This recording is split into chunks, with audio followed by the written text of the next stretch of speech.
बिस्मिल्लाहिर्रहमानिर्रहीम। रवायतों का हम एहतराम करते हैं, कलाम से पहले हमेशा सलाम करते हैं। कदरदान हैं हम आप सबकी मोहब्बतों के, इसलिए आप सबको दिल से मोहब्बत भरा सलाम करते हैं। अस्सलाम वालेकुम रहमतुल्लाहि व बरकातुहू। मैं आपका टीचर MZ के। आज से हम एक नई बुक की तैयारी शुरू करने लगे हैं। ये सिलेबस MCOM के लिए स्पेशली, और जो इंटरनेशनल लेवल पे MBA के स्टूडेंट्स पढ़ते हैं या CA या CCA करते हैं तो उनको ये सब्जेक्ट्स की ज़रूरत पेश आती है बहुत ज़्यादा। और जैसे कि आपने टाइटल में पढ़ लिया होगा, यहाँ पे आपको नज़र भी आ रहा है जी, इन्वेस्टमेंट प्रिंसिपल एंड कंसेप्ट्स ये बुक का नाम है और चार्ल्स बी जोन्स ने ये बुक को लिखा है। और आज हम इसका फर्स्ट चैप्टर देखेंगे, ओवरव्यू करेंगे, हम इसके टिप्स एंड ट्रिक्स भी देखेंगे, इसके अंदर तो फार्मूलाज यूज़ होने हैं वो सारे के सारे देखेंगे। इस सीरीज़ ऑफ लेक्चर्स आएंगे। तो आपने पहले की तरह बहुत ज़्यादा प्यार देना, अपने इस चैनल को लाइक भी करना है, सब्सक्राइब भी करना है और अपने दोस्त के साथ शेयर भी करना है, और अपनी कीमती राय से मुझे बताते भी रहना है कि आपको कौन से टॉपिक्स चाहिए और कौन सी वीडियोस आपको चाहिए। मैं आपके लिए लेकर आता रहूँगा। नहीं जी, आपको जो एडिशन अभी ये नज़र आ रहा है, आप चाहे अगर आपको ये मिलता है 12 एडिशन है चार्ल्स पी जोन्स का, अगर वो नहीं मिलता तो फिर आप ये वाली बुक भी परचेज़ कर सकते हैं और इन्वेस्टमेंट की ये वाली बुक भी परचेज़ कर सकते हैं। अगर आपको कोई भी बुक मिले या इसके अलावा भी आपके पास कोई बुक है आप उसको भी कर सकते हैं। मैं रेफरेंस के तौर पर ये बुक्स इस्तेमाल करूँगा, लेकिन जो कंसेप्ट हैं वो तमाम बुक्स से मैं फॉलो करके आपके साथ प्योर फॉर्म में उसको शेयर करूँगा, ताकि कहीं से भी कोई क्वेश्चन आए आप उसे अच्छे से टैकल कर सकें। ले जी, शुरू करते हैं। सबसे पहले आज हम चैप्टर नंबर 1 से शुरू करेंगे। इसके अंदर हमने बेसिकली इन्वेस्टमेंट को अंडरस्टैंड करना है कि इन्वेस्टमेंट क्या है, ये फील्ड क्या है। ले जी, सबसे पहले शुरू करने से पहले मैं अपना थोड़ा सा आपको ओवरव्यू दे दूं जो लोग नए हैं उनके लिए, कि मेरा नाम ज़ुनैर MZ है। मैं 6 साल से पाकिस्तान में बहुत ही अच्छे अदारे के अंदर पढ़ा रहा हूँ। मैंने MPhil मैनेजमेंट साइंसेस किया हुआ है। मेरी स्पेशलाइजेशन अकाउंटिंग और फाइनेंस के अंदर है। उसके अलावा मैं ICOM, BCOM, MCOM, MBA, BBA और CA के सब्जेक्ट्स को पढ़ाना पसंद करता हूँ। तो आपको मेरे चैनल के ऊपर वो तमाम सब्जेक्ट्स मिल जाएंगे जो मैं कॉलेजेस में पढ़ाता हूँ। तो वही मैंने यहाँ पे लेक्चर्स को उनको रिकॉर्ड किया हुआ है। ठीक है जी, टेस्ट इट, और तमाम ट्रिक्स भी उसके अंदर मैं आपके साथ शेयर करता हूँ। लेकिन जी, शुरू करते हैं। सबसे पहले इस चैप्टर के क्या ऑब्जेक्टिव्स हैं। पहला ऑब्जेक्टिव इसका ये है कि इन्वेस्टमेंट की फील्ड क्या है, इसको अच्छे से समझना कि इन्वेस्टमेंट आप बुक पढ़ने जा रहे हैं ये बेसिकली फील्ड है क्या। अब दूसरे नंबर पे यहाँ पर वो हम ये चीज़ को जज करना शुरू करेंगे कि आपने जब इन्वेस्टमेंट करनी है तो कैसे डिसीजन लेना है ताकि आपको ज़्यादा से ज़्यादा इकोनॉमिक वेलफेयर हो आपकी। तीसरे नंबर पे यहाँ पर हमारे पास है जी, आपने जब इन्वेस्टमेंट करनी है तो आपने एक एग्जैक्ट या सही उम्मीद रखनी है। अनरियलिस्टिक आपने उम्मीद नहीं रखनी है। ऐसे नहीं सोचना आपने कि आज मैंने किसी कंपनी के शेयर्स में इन्वेस्टमेंट की है और कल को मैं बिलियनर या मिलियनर बन जाऊंगा। ये बुक आपको ये नॉलेज प्रोवाइड करेगी कि आपने कहाँ तक एक्सपेक्टेशंस रखनी है और एक्सपेक्टेशन क्रिएट करते वक्त किन चीज़ों को आपको मद्देनज़र रखना चाहिए। ये सब कुछ इंशाल्लाह ताला हम इस चैप्टर में और इस बुक में देखेंगे। अच्छा जी, मैं स्लाइड रीडिंग नहीं कर रहा, स्लाइड्स आपके पास अवेलेबल होंगी, आप चाहें इसको पढ़ सकते हैं, लेकिन मेरा यहाँ पे मकसद आपका कंसेप्ट क्लियर करवाना है, ताकि आपका ज़्यादा से ज़्यादा कंसेप्ट क्लियर होगा तभी आप लोग पेपर में अच्छा परफॉर्म कर सकेंगे, वरना नहीं कर सकेंगे।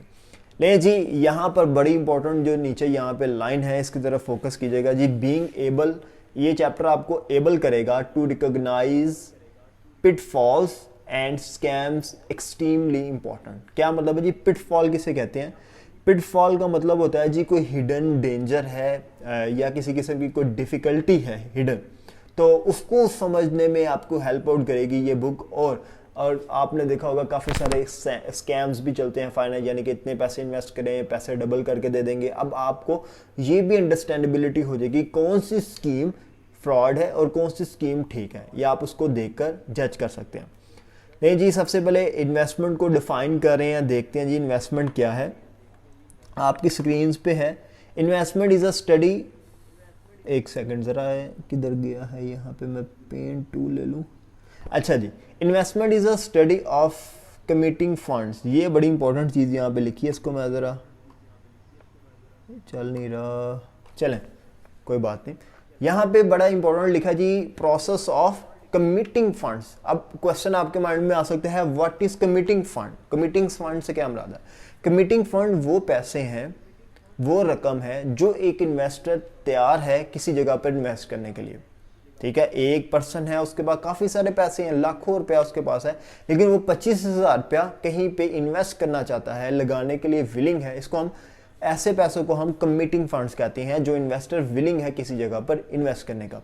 अब उसने जो पैसे हैं 25,000 ए पर्सन ने जहां पर इन्वेस्ट करने हैं, वो एक शेयर में या एक एसेट में भी इन्वेस्ट कर सकता है, वो 2 में भी कर सकता है, वो 3 में भी कर सकता है, वो 4 में भी कर सकता है। ये उसकी पर्सनल ओपिनियन है, ये उसकी पर्सनल मर्जी है। नहीं जी, आगे देखें जी, 2 चीजें हैं। ये इन्वेस्टमेंट 2 चीजों के ऊपर बहुत ज्यादा फोकस करता है। पहला है emphasis on marketable securities. Marketable securities क्या चीज होती हैं? इसमें आपके बॉन्ड्स आते हैं, आपके शेयर्स आते हैं, आपके डिबेंचर्स आते हैं, इसके अंदर ही आपके डेरिवेटिव्स आते हैं, फ्यूचर फॉरवर्ड कॉन्ट्रैक्ट्स आते हैं, और इसके अंदर आपके वारंट्स भी आते हैं, और भी काफ़ी सारी चीज़ें हैं। इसको हम फर्दर बुक के अंदर एक्सप्लोर करेंगे कौन कौन सी चीज़ें। दूसरे नंबर पे आप इन्वेस्टमेंट रियल एसेट्स में भी कर सकते हैं। अब आपका सवाल ये होगा कि what is real asset? Real asset कौन से होते हैं? रियल एसेट वो एसेट्स हैं जिनका कोई इंट्रिंसिक वैल्यू है, जिनकी कोई टेंजिबल हैसियत है, जैसे कि कोई लैंड परचेज कर लेते हैं, कोई बिल्डिंग परचेज कर लेते हैं, वो आपके रियल एसेट्स कहलाते हैं।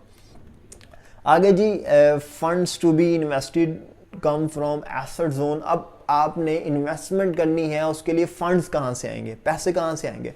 पहला सोर्स वो कह रहा है आप अपने ओन एसेट्स सेल करके भी पैसे ला सकते हैं, या किसी से बारो करके भी, उधार लेकर भी आप पैसे बिजनेस में इन्वेस्ट कर सकते हैं, या आपने कोई सेविंग अगर आपने क्रिएट की हुई है वो भी, या अपने खर्चों को थोड़ा कम कर कर आप पैसे वो अपने इन्वेस्टमेंट में किसी एक जगह पर लगा भी सकते हैं। ये वो बता रहा है कि इन्वेस्टमेंट को करने के लिए आपको पैसे भी चाहिए होते हैं, वो पैसे कहाँ से आएंगे, और जो बंदा, जो पैसे उसके पास आ रहे हैं, उसका जितना पोर्शन बिजनेस में इन्वेस्ट करने को तैयार है, उसको हम कहते हैं कमिटिंग फंड्स।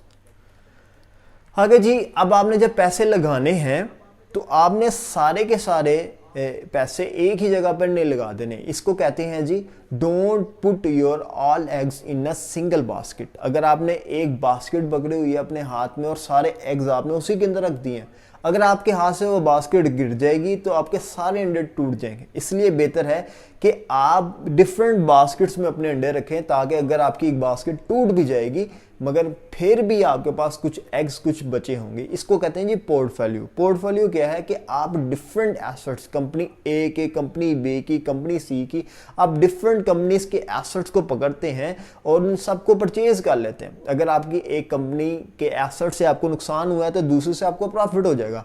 तो इस प्रोसेस को हम कहते हैं जी पोर्टफोलियो क्रिएट करना है। इन्वेस्टमेंट पोर्टफोलियो को भी हम बहुत डिटेल में इसमें देखेंगे आगे आने वाले चैप्टर्स में। अब जी क्वेश्चन आपके माइंड में आएगा, जी आपको हम स्टडी क्यों करवा रहे हैं इन्वेस्टमेंट की, मैं क्यों इन्वेस्टमेंट की स्टडी करूं?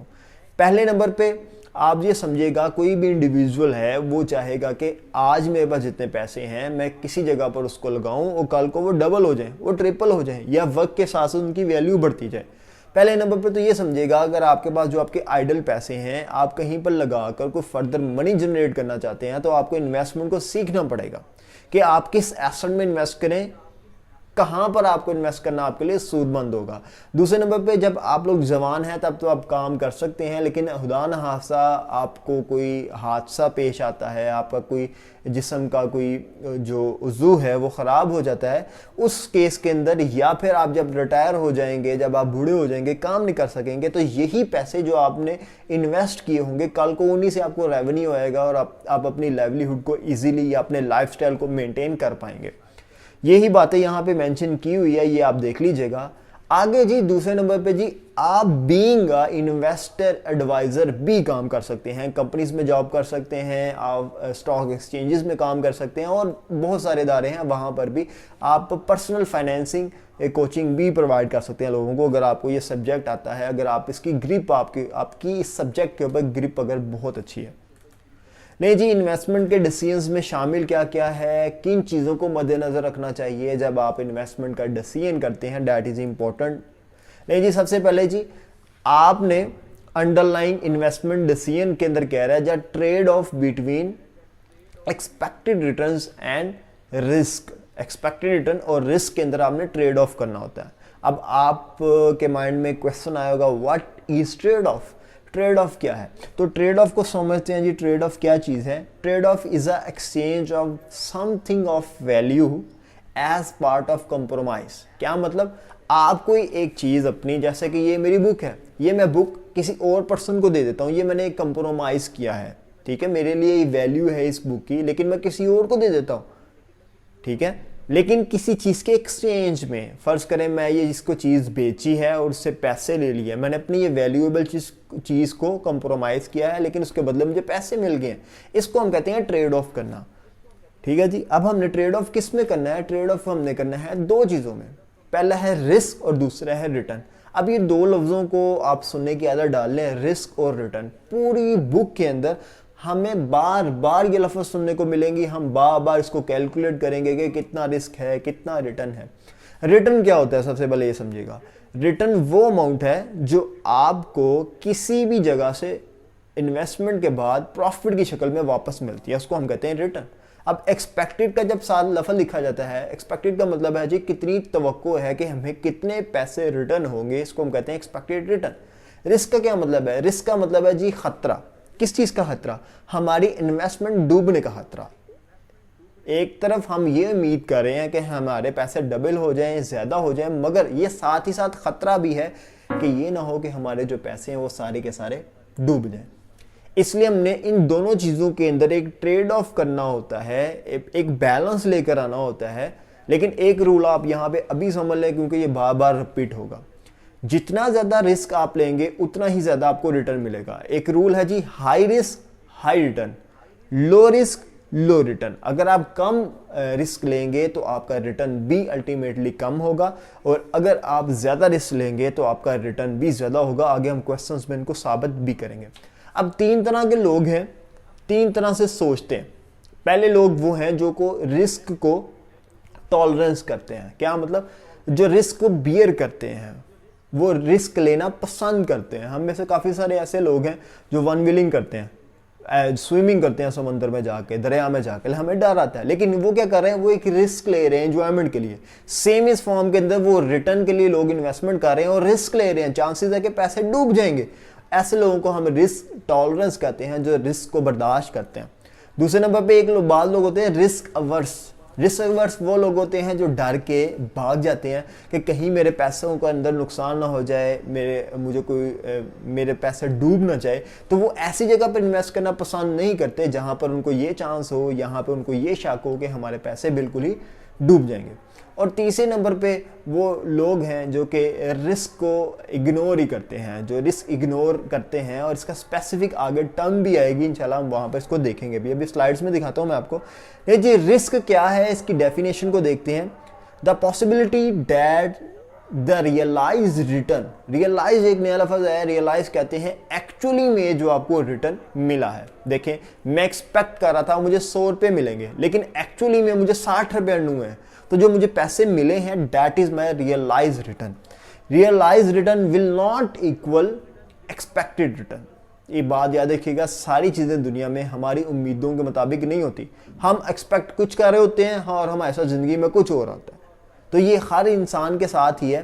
तो इन्वेस्टमेंट में भी ऐसे है जी, हम एक्सपेक्ट करेंगे कि बहुत ज़्यादा हमें मिलेगा, लेकिन मिलता हमें उससे बिलो है, और सम टाइम ज़्यादा भी मिल सकता है, ये कोई रूल नहीं है। लेकिन मोस्ट ऑफ द टाइम हमें यही कंसिडर करना चाहिए कि हमें कम मिलेगा, और इसी चीज़ को हम रिस्क कहते हैं।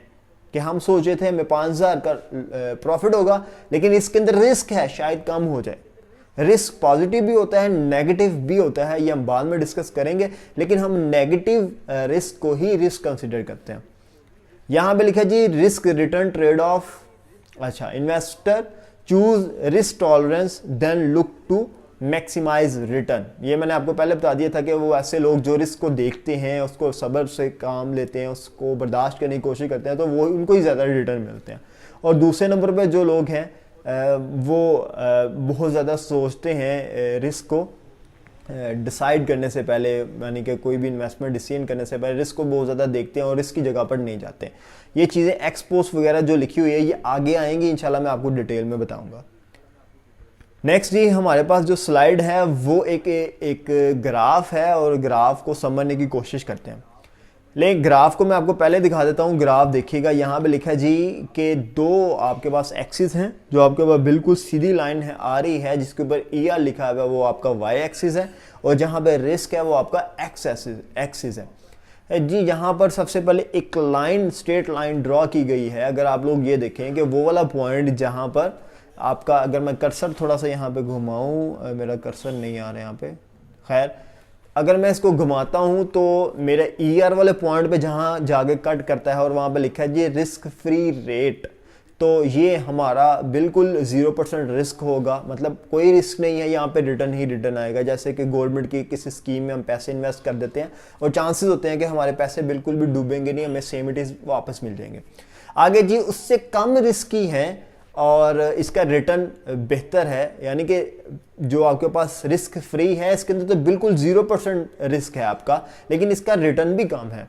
लेकिन जैसे जैसे आप रिस्क लेंगे आपका रिटर्न भी बढ़ता जाएगा। उसके बाद आपके पास कॉर्पोरेट बॉन्ड्स आते हैं, इसका रिस्क पहले से बढ़ चुका है तो आपका रिटर्न भी बढ़ गया। फिर आपके पास कॉमन स्टॉक्स आते हैं, वो ज़्यादा रिस्की हैं तो उसका रिटर्न भी ज़्यादा है। फिर पुट और कॉल ऑप्शन, इसके साथ एक वैलेंट भी लिखा आता है, वो यहाँ पे नहीं है तो वो भी आप लोग लिख लीजिएगा कि उसका रिटर्न बहुत ज़्यादा है लेकिन उसका रिस्क भी हाई होता जा रहा है। जैसे जैसे आपके ये अपवर्ड मूवमेंट होती जा रही है आपका रिस्क भी यहाँ। बिस्मिल्लाहिर्रहमानिर्रहीम।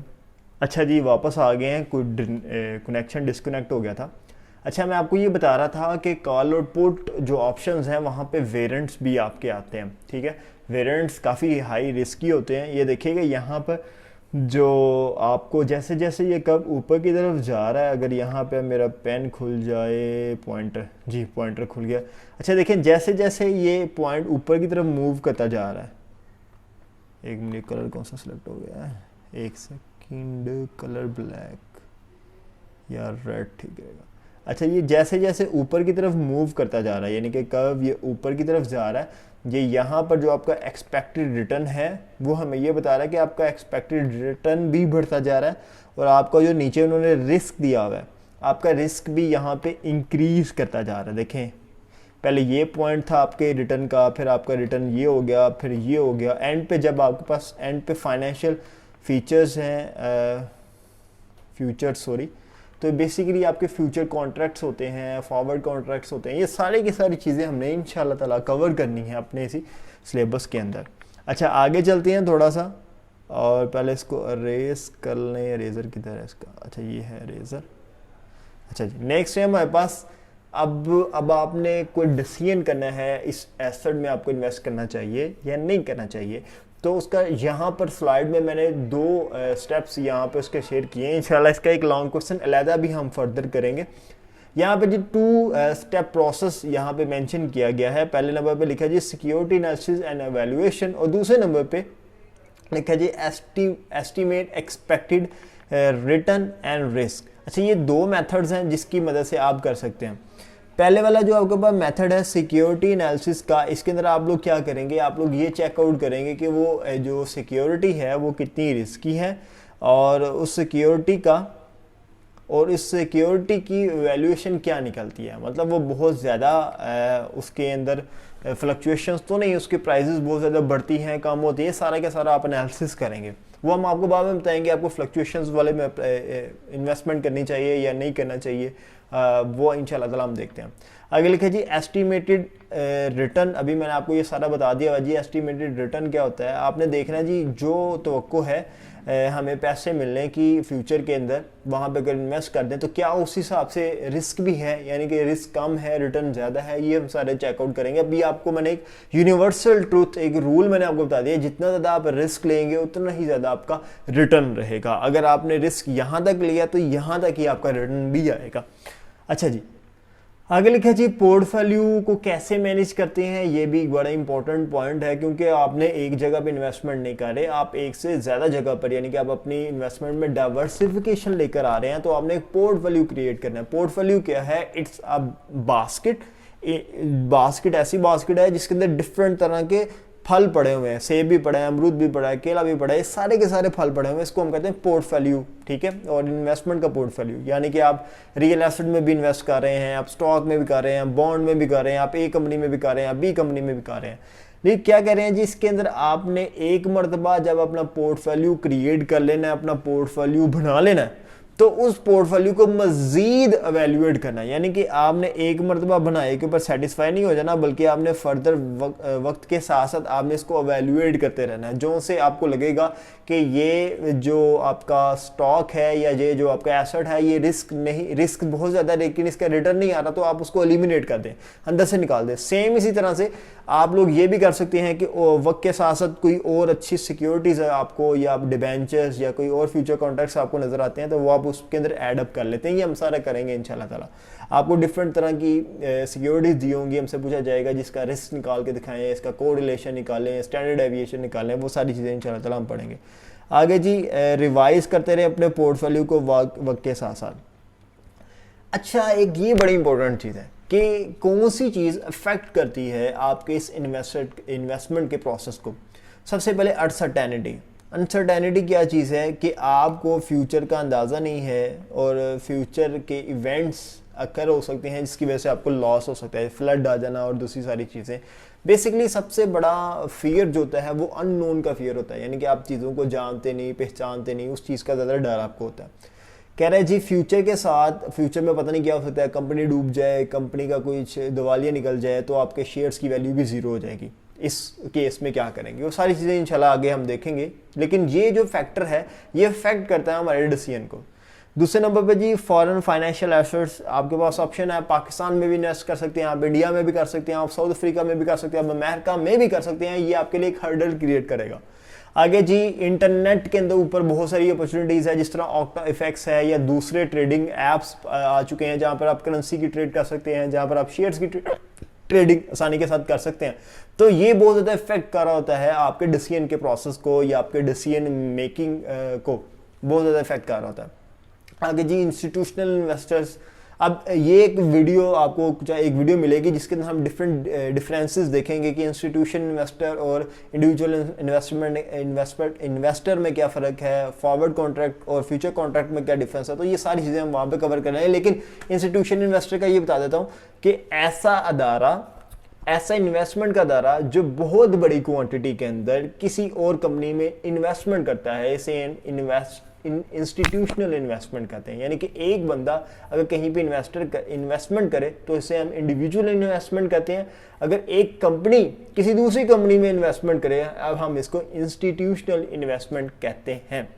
आगे जी एथिक्स के इन्वेस्टमेंट में ध्यान रखना चाहिए आपको। ऐसे नहीं करना चाहिए कि ऐसी जगह पर पैसे अपने लगा लें जो कि आपकी कंट्री के लिए हार्मफुल हो, जैसे कि आपने टेररिस्ट की कोई कंपनी है वहाँ पर इन्वेस्टमेंट आप कर देते हैं, कोई ऐसी अनलॉफुल कंपनी है जो पाकिस्तान में या आपकी कंट्री इंडिया में, बांग्लादेश में जो गवर्नमेंट ने बैन किया, मगर आप उसके अंदर इन्वेस्टमेंट कर देते हैं, आपको वो रिटर्न अच्छा देते हैं, लेकिन अल्टीमेटली वो आपकी ही कंट्री को अफेक्ट कर रहे होंगे। जैसे आप किसी दहशतगर्दी की तंजीम को इंडायरेक्टली फंडिंग कर देते हैं, आपको पता नहीं चलता। नहीं जी, अब हम सारे के सारे अपने जो लेक्चर है उसको वाइंड अप करते हैं, उसको कंक्लूड करते हैं। मैं इसको 4 पॉइंट्स के ऊपर कंक्लूड करूंगा। पहले नंबर पे जी इन्वेस्टमेंट क्या है, इसको सारा मैंने एक लाइन में समराइज किया है कि इन्वेस्टमेंट एक प्रोसेस है जो कि कंपनीज और इंडिविजुअल्स इन्वेस्टमेंट करने के लिए और पैसों को इंक्रीज करने के लिए, प्रॉफिट्स कमाने के लिए करते हैं। दूसरे नंबर में मैंने बताया जी इन्वेस्टमेंट एक बहुत बड़ी वास्ट फील्ड है और इमर्जिंग फील्ड है। लोग बहुत तेज़ी के साथ इसके अंदर आना चाहते हैं और बड़े बड़ी कंपनीज को इन्वेस्टमेंट वैल्यूएशन लोग चाहिए होते हैं। अगर आपने कॉर्पोरेट फाइनेंस का सब्जेक्ट पढ़ा है तो वो काफ़ी सारा इसके साथ रिलेट करता है। फाइनेंशियल मैनेजमेंट भी कुछ इससे मिलता जुलता सब्जेक्ट है, लेकिन ये उससे ज़्यादा वास्ट और बिग है। आगे जी रिस्क और रिटर्न के अंदर ट्रेड ऑफ करना हमने सीखा है, हमने इसका इंट्रोडक्शन सीखा तो नहीं, लेकिन अभी हमने इसका इंट्रोडक्शन पढ़ा है। आगे जी पोर्टफोलियो एक बेहतरीन टेक्निक है, आप अपने रिस्क को मिनिमाइज कर सकते हैं। नहीं जी, ये था आज का लेक्चर, आज का पूरा चैप्टर। अगर आप लोग इस बुक को अंदर से रीड आउट करें तो सारी की सारी जो पहले चैप्टर की बातें हैं वो मैंने आपको आसान लफ्ज़ों में बता दी है। और जाते जाते एक कोट इन्वेस्टमेंट के बारे में आपके साथ शेयर करना चाहता हूँ कि saving money is vice but investment is profitable. ले जी, आपसे मिलेंगे अगले लेक्चर में, तब तक के लिए अपना और अपने घर वालों का ख्याल रखें। पाकिस्तान जिंदाबाद।